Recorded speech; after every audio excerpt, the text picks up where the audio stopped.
You're listening to the Decisive Podcast, insights and analysis to empower confident decision making.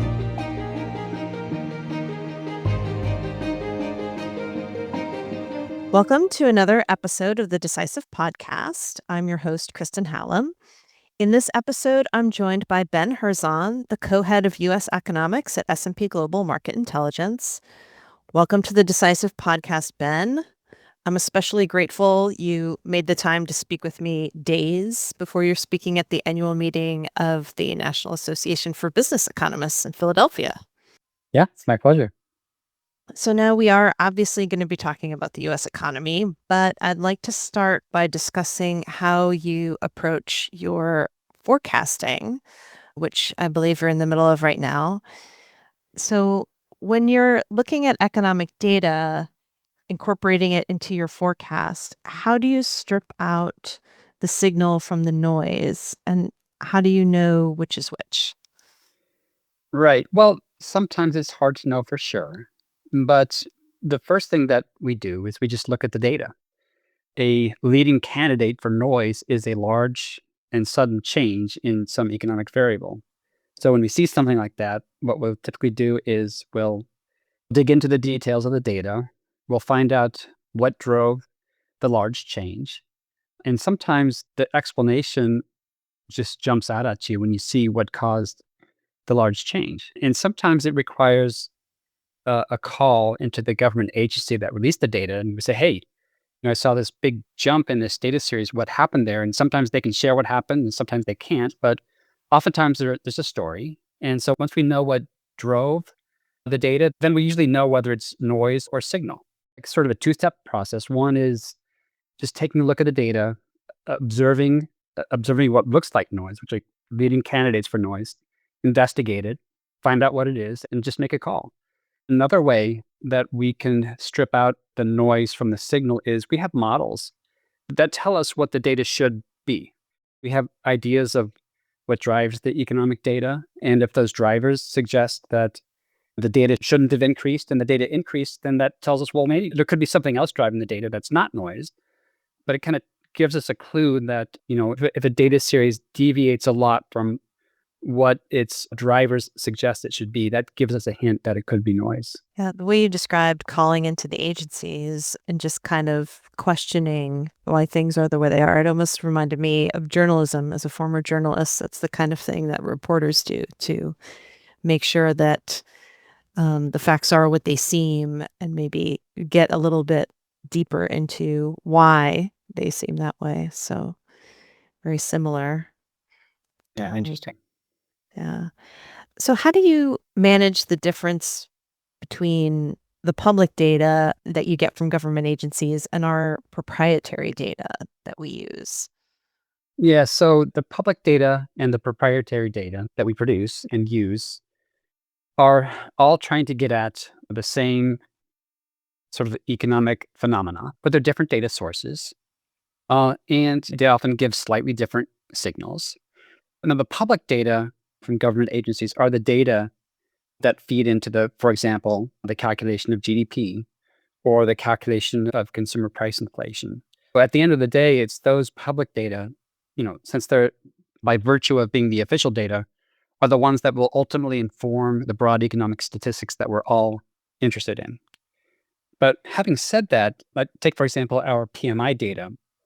Our PMI data come from a very large sample and are produced in a very timely fashion. We get reads on economic developments from our PMI data sometimes 3 weeks before we get any official government data on, for example, the state of the labor market.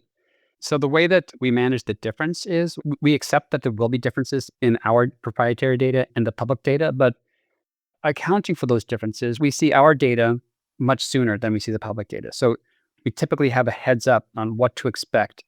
The public data will tell us in the coming weeks once those data become available.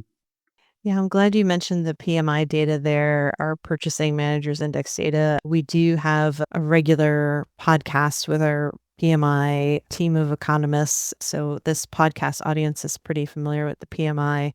I was wondering if you could just talk a little bit more about how you use the PMI to inform your view of the economy. Well, there's a few places specifically where we use it. The PMI for manufacturing output is a good leading indicator of industrial production, for example. Industrial production is a data series produced by the Federal Reserve that is highly correlated with GDP. So, once we know what industrial production looks like, that'll give us a good sense of what GDP will look like once GDP is released. And because the PMI data come out weeks before industrial production, those data give us a heads up view on what industrial production will look like. So, there are a lot of slips between the PMI data and ultimately GDP, but the data come out in a very timely fashion. And, it gives us an indication of where aggregate production is heading. That's one place. Another place that we use the PMI data specifically is when we're working up our near-term assumptions for inventory building. One thing that we discovered was that the forward-looking PMI for expected future output is a good predictor of inventory investment. I guess it makes sense because when businesses are optimistic about the future, they're more likely to be building inventories to sell into the future. So that's another specific area where we use the data. Now, lately, one of the key questions facing the outlook is the extent to which and how fast tariffs will pass through to inflation. Mm. So we've been keeping a close eye on the PMI, the inflation-rated PMI data, like prices received and prices paid by manufacturers. We're seeing that those data are firming. We've got to make a call on how fast tariffs are going to pass through to inflation. Having the advanced read from the PMI data helps us in that part of the forecast. Yeah, that's really interesting. And I definitely want to come back to tariffs because, as you know, for months that's been the big hot button topic. But I wanted to talk a little bit about how resilient the US economy has been. Speaking of, that pass through, we haven't maybe seen it as rapidly as we initially thought. And our forecast remains one of growth. So, what are the main factors that are contributing to that outlook for growth for the US economy? Well, you mentioned the resilience of the economy. One thing that I'm really struck by in thinking about this is, how back in April, when the reciprocal tariffs were first introduced, financial markets didn't like them. Equities sold off, bond prices shot up, the dollar weakened substantially. And the only thing at that time that sort of eased markets was a pause of those reciprocal tariffs. So that a 90-day pause was put into place. Markets rebounded and things looked better again. But then back in August, the second bite of the apple was taken and this new schedule of reciprocal tariffs were put in place. Now, when you aggregate all these tariffs up, the early August tariffs are not that much different, in an aggregate sense than the early April tariffs. They aggregate up to a slightly lower effective tariff rate, but it's still an historic increase in the aggregate tariff rate. But financial markets were okay with it. So equity values have continued to rise. Treasury yields are relatively low. And so I think, part of the explanation for how resilient the US economy has been, through the summer and now into the fall is that financial market participants apparently have become more sanguine about the ultimate impact of tariffs on the US economy. So I think it took maybe some time for investors to kind of come to grips with what tariffs mean for the economy. They're not great. Whether we agree or disagree that tariffs are a good idea, I think financial markets have come to the view that they might not be so detrimental to the prospects for growth. So that's, I think, one explanation. Now, so our growth outlook heading into next year, we do see several factors that will contribute to growth and allow the U.S. economy to continue to expand. A couple of those factors come from the recently passed budget legislation, which people know as the One Big Beautiful Bill Act. There's a tax cut coming, a personal tax cut. There's several provisions in the budget bill will lower taxes for U.S. households. Several of the provisions were retroactive to 2025, so households will get elevated refunds in the early part of 2026. So the combination of lower withholdings beginning in January and elevated refunds in the spring of next year will help to support consumer spending and keep the economy growing. That's one thing. That budget legislation also included provisions that will raise federal spending for both defense and border security and other areas. That rising federal spending is going to contribute to growth next year.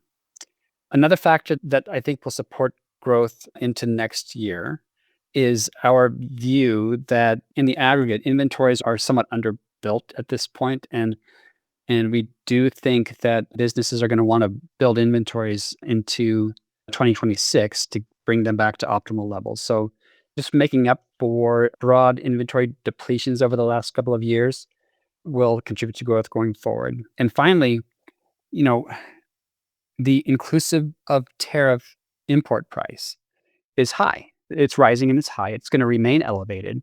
If our forecast is right, these tariffs stick, the cost of imports is going to be elevated into next year. And what that's going to do is it will redirect some domestic demand towards, domestic producers. It's not the case that everything we import, or even most of what we import, can be produced domestically at this time, but there are some types of products that are produced domestically. And so wherever there's domestic manufacturing that is a close substitute for imports, and wherever there's extra capacity available to produce, the high cost of imports will redirect demand to domestic producers, and that will help growth going forward. Okay. Yeah, it was interesting what you said about financial markets and how financial market participants had kind of come to terms with what was initially announced in April in terms of tariffs. I think financial markets don't like surprises. They don't like uncertainty.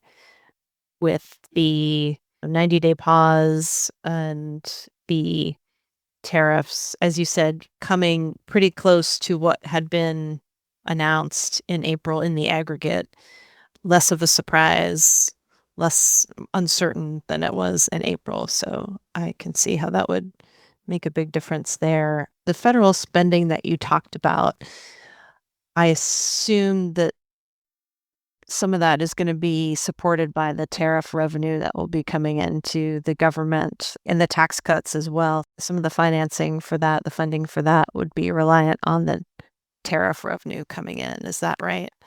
It's true. I mean, the tariff revenue goes into the pot, and there still will be plenty of deficits in the forecast. The tariff revenue is not going to get rid of federal deficits, but what the tariff revenue will do is it'll stabilize the fiscal situation. So, assuming those tariffs stay in place, which is what we do assume, you know, the revenues will be sufficient to keep deficits as a share of GDP close to about 5.5%.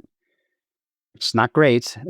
I wouldn't call that a great fiscal position, but it could be worse. I mean, were it not for the revenues coming from tariffs, and given the spending and tax provisions that are in the recently passed budget bill, we would see deficits rising as a share of GDP to 7 or 8%. So at the time that this legislation was being circulated, we saw these independent, groups, including, CBO and other groups, estimating the impact on deficits of the legislation, and they didn't look good, But because tariffs were not included in the legislation, they weren't included in the scoring of the deficits that resulted. So once you factor in the revenue that would come from tariffs, the fiscal situation isn't quite as bad. It's not good, but it's stable. Deficits as a share of GDP about 5.5%. The debt to GDP ratio does rise in the forecast, but not nearly to the extent that the estimates suggested when we were first analyzing the budget bill. Speaking of things that could be worse, there are always risks to growth. What do you see as the biggest risks to the growth of the US economy for the remainder of this year and into 2026? Well, there's a few risks that I can think of.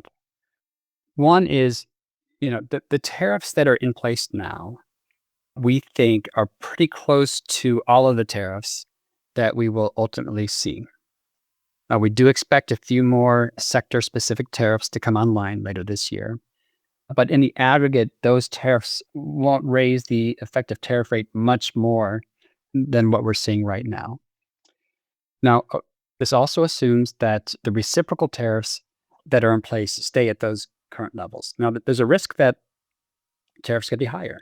I mean, there's a risk that if trade negotiations with our various trading partners break down for the partners for which trade negotiations are ongoing, and we see tariff rates on imports from those countries rise, that risk that's not incorporated into our baseline forecast. That could lead to more inflation pressures than we currently expect, which could lead us to expect the Fed to conduct monetary policy differently in a way that would suggest tighter financial conditions broadly. So, surprise on the upside on tariffs is a risk to the near-term outlook. Another risk is that our expectation is that tariffs continue to pass due to inflation relatively slowly. That forecast is consistent with our view that the Fed's going to ease 2 more times this year and 2 times in 2026. Now, if we get a positive surprise on inflation, that is, if over the next couple of months, and that's assuming we get data on the CPI, but assuming we do get data on the CPI, and if it turns out that inflation pops up faster than we expect, then that could lead to a different situation faced by the Fed. They may be less inclined to ease, less than what we are expecting in our baseline forecast. And the financial markets become concerned about a positive surprise in inflation, that could lead to tightening financial conditions as well. I think that's a risk to the near-term part of the forecast. And I think we should probably mention the government shutdown as well. Oh, yeah. So that's a risk. As it stands, so today we are 1 week into the shutdown. Our baseline assumption is that the shutdown lasts for 2 weeks. And the impact on GDP of a 2-week shutdown is pretty small. Okay, but there's a couple risks there. One is that the shutdown could last longer, more than 2 weeks, maybe as long as a month. And we don't see any progress to date that would suggest that the government's about to reopen. A longer shutdown would increase the risk to Q4 growth. Another risk to the near-term part of the forecast is that the expectation is that once furloughed government employees come back to work, they get back pay. There's 2 parts of that assumption. One is that they come back to work. There's discussion now that maybe some of these employees won't come back to work. And the other is they may not receive back pay. So there's a big difference between a 2-week shutdown where furloughed employees come back and receive back pay and a longer shutdown where a lot of the furloughed employees don't come back and many don't receive back pay. That would be more of a macroeconomic event and the risk to the fourth quarter outlook. Yeah, definitely watching that situation closely to see how that evolves. Be very interesting. So, we've talked about how the impact of tariffs on inflation, on prices, has been slow to materialize. Why is that? And are we finally starting to see signs of that in the data? Yeah, so I think there are a couple things that we can point to why the pass-through of tariffs to inflation has been slow. One is that early in the year, businesses did stockpile inventories of imported commodities at pre-tariff prices, specifically so they could hold the line on inflation. They wanted to get commodities through customs into the country before they would have to start paying these tariffs. So the inventory build early in the year allowed businesses to extend further into the year without having to raise prices. I think that's one thing. Another thing is, I think it's likely that there has been some resourcing of imports away from higher tariffed parts of the world to lower tariff parts of the world. So what that suggests is lower tariff payments and hence less pressure on prices than perhaps we appreciated before. And finally, I think what's happening, we've heard all kinds of anecdotal reports about this. I think a lot of businesses are choosing to absorb higher tariff costs in profit margins. A lot of businesses are taking a hit to profits in the near term with the expectation that perhaps these tariffs won't last. I mean, perhaps they'll be ruled illegal by the Supreme Court, and maybe they think they'll get refunds on these tariffs.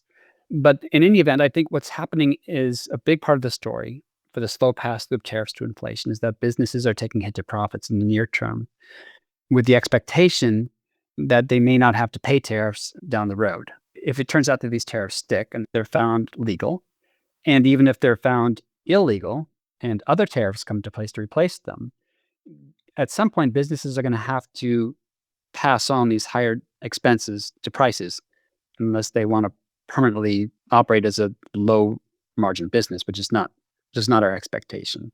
So yeah, I think that tariffs have been slow to pass through inflation in large part because businesses are absorbing higher tariff costs in their margins.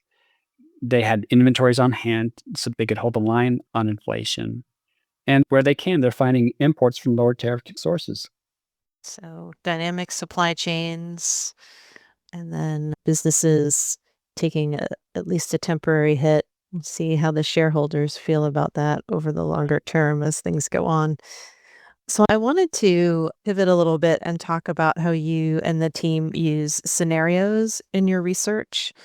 Just thinking about tariffs, I know that you ran scenarios on that earlier in the year, and we don't have to talk specifically about tariff scenarios, but just curious as to how you use those to inform your view of the economy.